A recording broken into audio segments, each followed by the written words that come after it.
10th commandment is do not covet.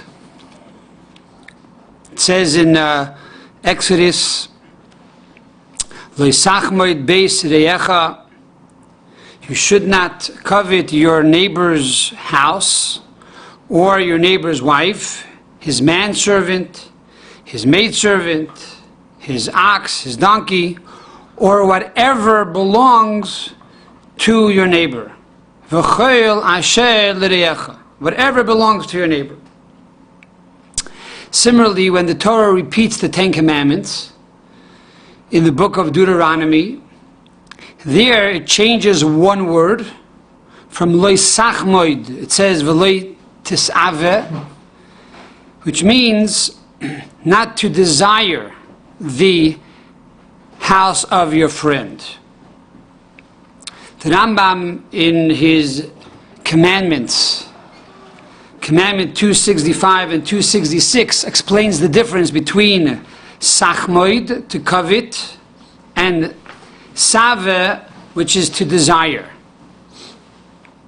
In 266 he says that the concept of desire is simply to occupy your thoughts with our desire for someone else's property, and to develop a craving for it, and to dwell upon it, etc., etc. This is the concept of taiva. The concept of sachamod, of covet, according to the Rambam in Mitzvah 265, is that we think up schemes of how to acquire something that belongs to our neighbor and does not belong to us. In other words, even if you're going to buy the house and pay for the house, but the fact that you desire it so much that you cannot live without it, and you'll do whatever you have to do to buy it, and no money is too much or too little, and you're going to pay for it as much as you want because you must have that house, even though they don't want to sell it. But every seller has a dollar, every seller has a number, and therefore you continue to go higher and higher because you must have that house.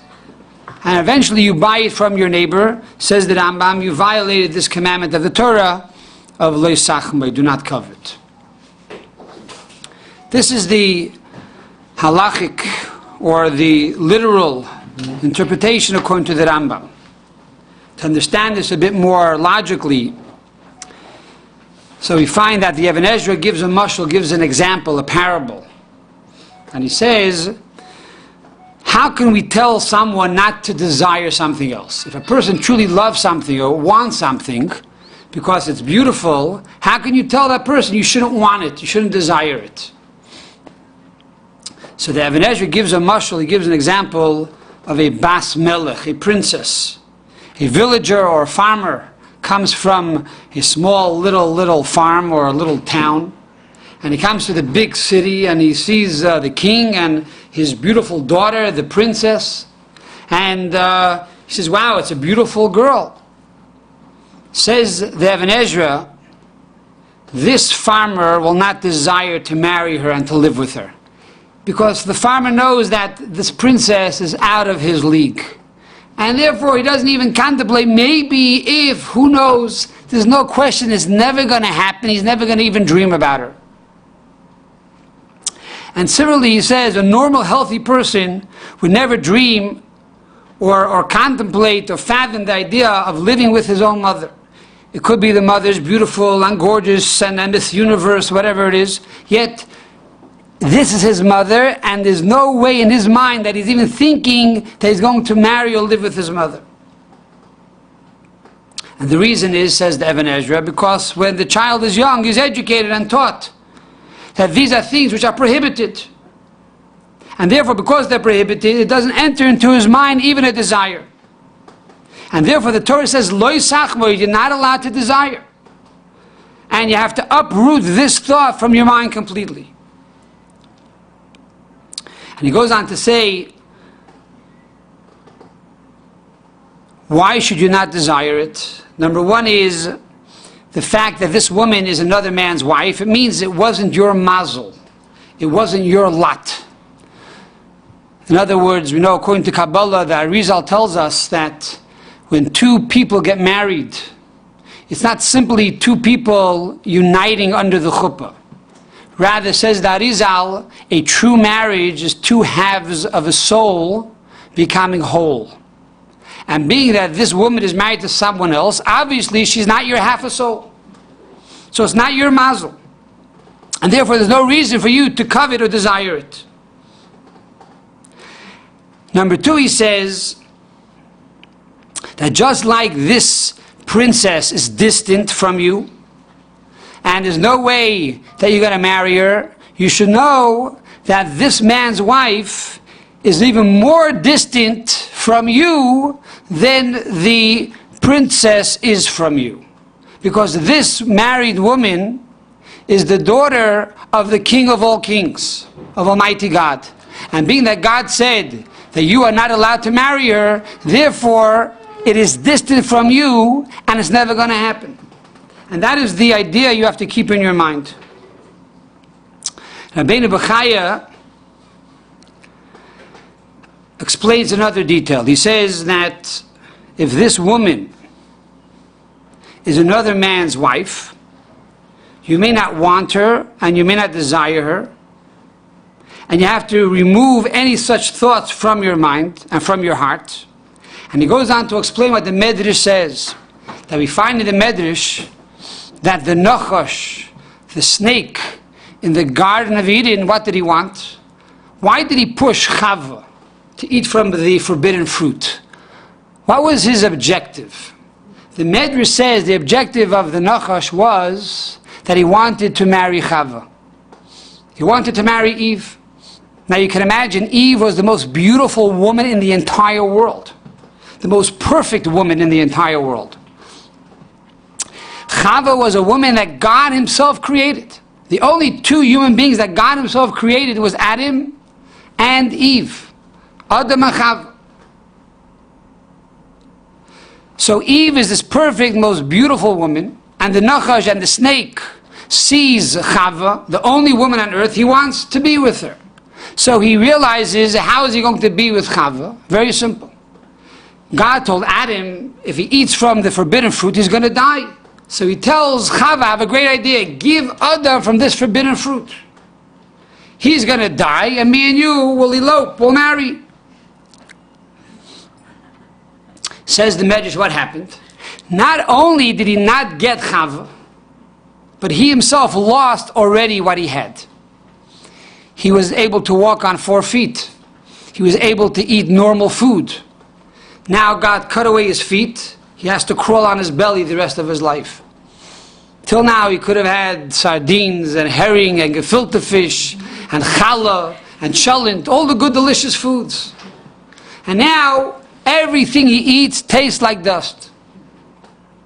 So what do we see? When you covet something that does not belong to you, not only you will not acquire this that you covet, but more than that, ultimately you will lose already what you possess. So this is the pshat. This is the simple approach, a simple interpretation to this mitzvah. And then from pshat we go to remez, we go to the hint. What is the hint? So we explain throughout all the 10 Commandments that these 10 Commandments are not only a prohibition, but they're also a promise. In other words, not only are you not allowed to covet, but God promises us a time will come that we will not covet. And when is that?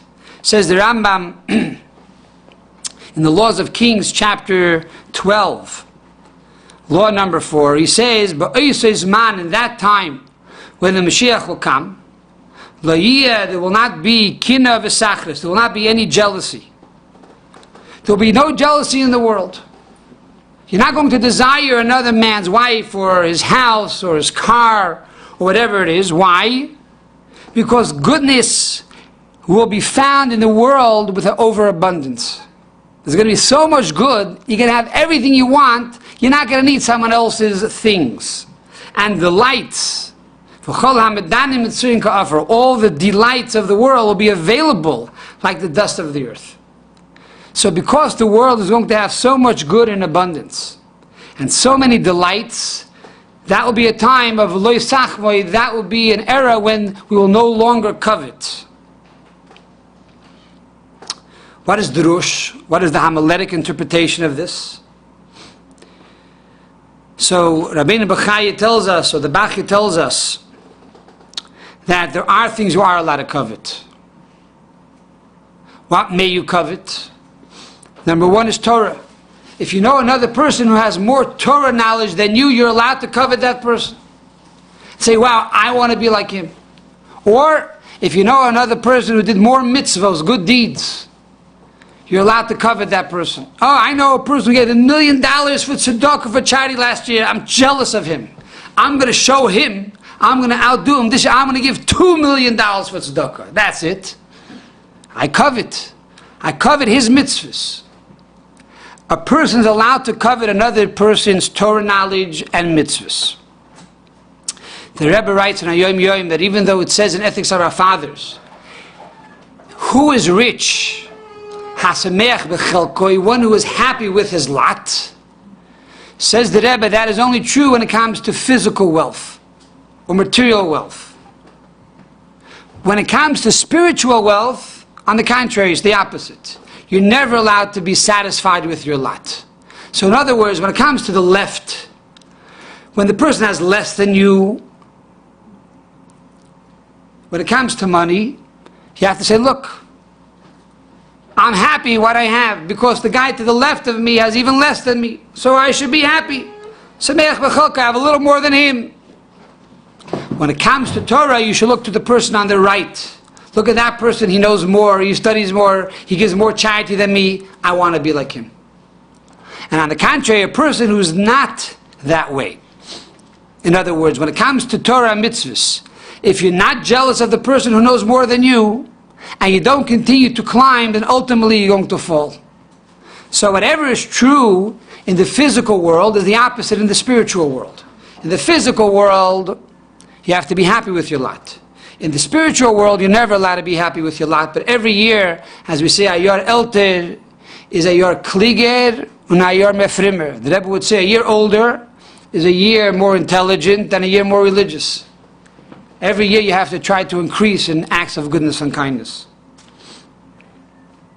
So the second thing is mitzvahs. The third thing is you're also allowed to covet the daughter of your friend to marry her off to your son. So if you see another young girl and you have a young son, say, wow, I would love my son to marry that girl. So in these three situations, when it comes to Torah study, when it comes to mitzvahs, when it comes to doing a shidduch, in these three situations, one is allowed to covet, and the Torah says that is permissible. Then we have the concept of soid, the esoteric. On one level, the level of esoteric is as follows. The last words of the Ten Commandments is Asher l'riecha. These 7 letters allude to the 7 Noahide laws. We know that the Rambam tells us that on Sinai, not only did God give the Jewish people the 10 Commandments, but also at that time, God instructed Moses to teach and educate the rest of the world and teach them the 7 Noahide laws. So these last 2 words, Asher l'riecha, are 7 letters. They allude to the 7 commandments, the 7 Noahide laws, which basically are, number 1, not to bow down to idols, number 2, not to commit blasphemy, number 3, not to murder, number 4, not to steal, number 5, not to commit illegitimate sexual acts, number 6, not to be cruel to animals, and number 7, to establish courts and to follow these laws that the courts will tell you to do. Now these are primarily negative commandments. In addition to them are many positive commandments, starting with charity, to give tzedakah, to give support to those who are less wealthy and need your alms and encouragement. So these are the 7 laws of Noah that are hinted in the last 7 letters of the 10 Commandments. What is the approach of Chassidus, the 5th level? So the Rebbe says from here we have an amazing lesson.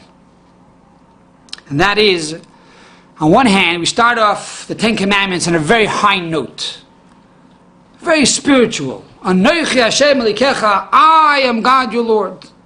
And we say that there are 3 levels of God. There's Elikecha, your Lord, the God of nature, and Havaya, the Tetragrammaton, beyond nature, and Anochi, the essence of God, which is beyond both of them. A very, very high note. And we end off at a very low note. L'sachmoi, don't covet, don't desire your man's wife. What's happening over here? Seems to be very bipolar. And the answer is, says the Rebbe, that a Jew has to realize that he can connect with God on many levels. Not only can a Jew connect to God when he says, Shema Yisrael, Hashem Likeinu, Hashem Echad, Hear, O Israel, God is our Lord, God is one. And you cover your eyes and you forget about the whole world and you meditate on the oneness of God. It's only you and God that exists. Nothing in the world exists outside of you and God. And you yourself are part of God, and even you don't exist. It's the highest level. Shema Yisrael. Anochi Hashem Lekech, I am God your Lord.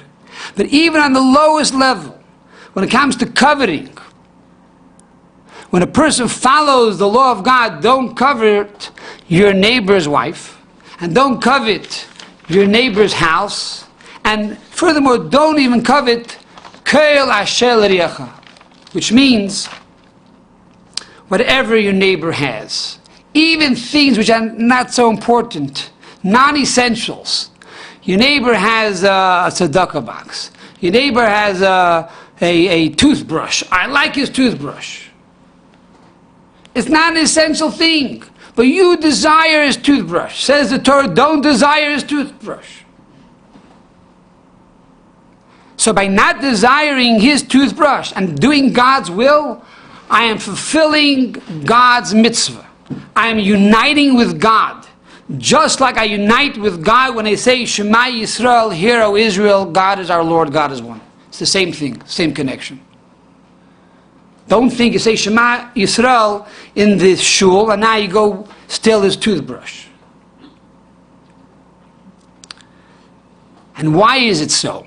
Because you realize that God's desire for you not to covet is greater than your desire of coveting.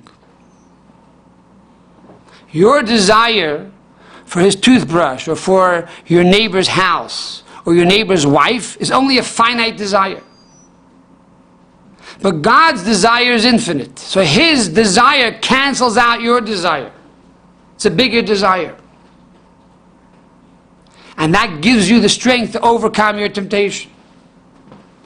And that's what it says in Ethics of Our Fathers, nullify your will for his will. For his will is a lot larger than your will. And by doing that, by giving up that toothbrush, by giving up that car, by giving up that house, even though it's material and physical, tells us the Torah that these 10 Commandments are really cyclical. The beginning is wedged in the end, and the end is wedged in the beginning. It's the same thing. Asher L'Riecha, those things that are not essential to your neighbor, is connected with I am God your Lord. And by doing that, you can have that same connection, that same unification, that same oneness, as you would have on Yom Kippur, after fasting all day, when the ark is opened and the Ne'ilah and the shofar is being blown. That same connection and that same love that you have for God, essentially you can also have when you overcome that desire of coveting your neighbor's house.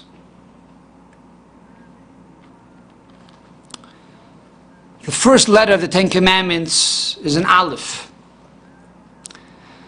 The last letter is a Chaf.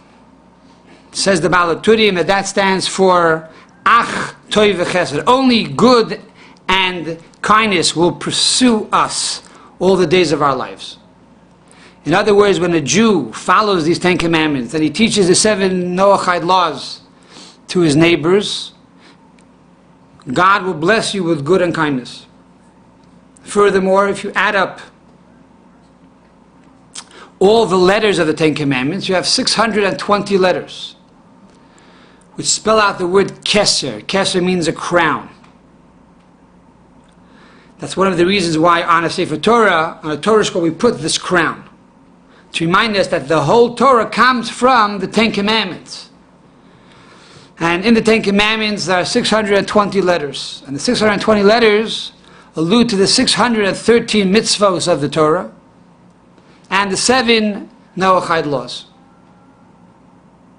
What is a keser? What is a crown? A crown is something which goes above the head. Your head implies one's intellect. The crown that is above the head implies one's desire. God's desire is that we go beyond our intellect and do His commandments. In other words, Gadol Talmud Shemevi Udei Ma'aseh. Great is the study of Torah, for it brings to action. This action of the performance of the mitzvah comes from God's crown, which is beyond God's intellect, which is the knowledge of the Torah. And this crown, which is 620 pillars, connect heaven and earth together. And each time we do another mitzvah, we have another connection with God. That's why the word mitzvah is not only commandment, but mitzvah means connection. There are 620 ways or 620 paths that allow a Jew and a person to connect with God. And then you have 172 words in the Ten Commandments, which spell out the word akev, the heel, or covet, to make Torah something which is permanent, which explains now the famous passage, the first passage that we teach a child. When a child is able to speak, we tell him, Torah tziva lanu Moshe merasha kilas Yaakov. The Torah that Moses commanded us is an inheritance to the congregation of Jacob. We don't say the congregation of Yisrael, of Israel. We specifically say Jacob. Why? For Jacob is Yud, Akev. Yaakov starts with the letter Yud, and then Ayin Kuf Vez, Yud Akev. Yud is 10, implying the 10 Commandments. Akev is 172, implying the 172 words of these 10 Commandments. And this was given to every single Jew. When? At the moment they are born. As you know, an inheritance is given to a person the moment he's born. So if the father left over $100 million, and the father dies, and the child is 1 day old, that 1 day old child inherits all the money of the father. And the same is true the moment a child is born into the world. A Jew inherits the entire Torah, and the Torah is worth a lot more than $100 million. The Torah is priceless. And this inheritance God gave to every single one of us. All we have to do is access it. You got to take your card and go over to the ATM machine and access the Torah. It's there. But you can't appreciate the wealth if it sits in the bank. The only way you can appreciate the wealth is by using it. And therefore we have 620 different opportunities to access this wealth.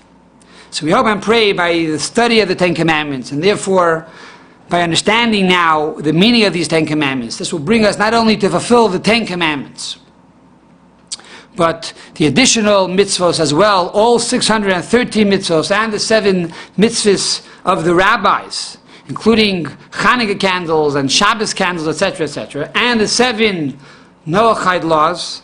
This will bring about, once again, the revelation of God to the entire world. Just like at Matan Torah, there was no question whether God existed or not. You didn't have to believe in God, you saw God. So too, a time will come when Mashiach will be present in a very real way, that my skin and my flesh will see God. That God will be prevalent and pervade every aspect of reality with the coming of Mashiach speedily in our days.